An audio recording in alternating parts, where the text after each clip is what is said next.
So let's talk about the other part of this that I'm fascinated by. Talk about like communication in the home. The things that we Yeah, take for granted. We're having a phone conversation right now. yeah, yeah. I'd say this. My big thing in life is whether it's the exploration. I've worked around the world at places to military type installations that like Wake Island, where there was a great battle, or Midway Atoll, another great battle. Spent years at these kind of places, and it's a big deal. Those that have gone before us and how what they faced, and those early pulleys from the 1957 crew.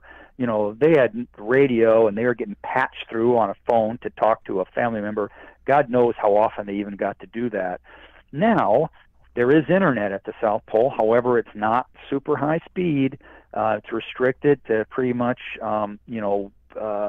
emails, and we download things, and you can download uh, certain things. But if one person gets on there and decides to download movies, it messes. It's there's not enough bandwidth, and it messes it up for the rest of the crew.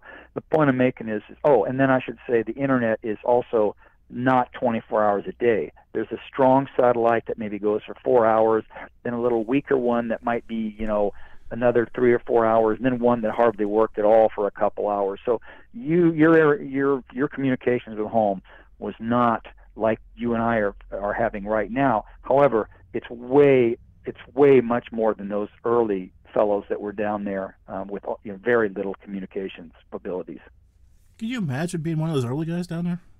I mean, Yeah, I mean that's I am sure you have. So go ahead and tell me mm, about this, because, like I said, it's got my juices flowing. Because I'm trying not to well. I freeze. was in I was I was in contact with some of the guys. That was the thing on my cruise that I tried to do. I tried to bring in a lot of the historical stuff, and every crew's different. Some crews, they're not into that; they don't really care. Other crews maybe care a little bit more. But that was a big deal in my life because I was so big on exploration and such. And so those early guys, that were there in '57, you hear stories about what they did. Now they were Navy too, though, so that brought up a whole other thing.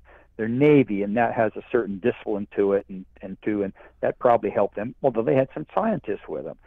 Now, we're all civilians, and of course now you've got all kinds of different viewpoints, and people are a little bit different than they were in 1957 than a naval person in 1957. But those early guys, they didn't have it like we have it now, and I just held them in the highest regard. But go back farther. Go back to the people that were first at the South Pole. Ernest Shackleton making it 97 miles away. Roald Amundsen, the first to the South Pole, but by doing it, he ate his dogs while he was moving forward, using them for fuel. And then Robert Falcon Scott making it to the South Pole, mostly man hauling, and then dying with his crew on the way back. Those are the guys that you can't hardly believe what they did. It's amazing. Yeah, that's quite a feat.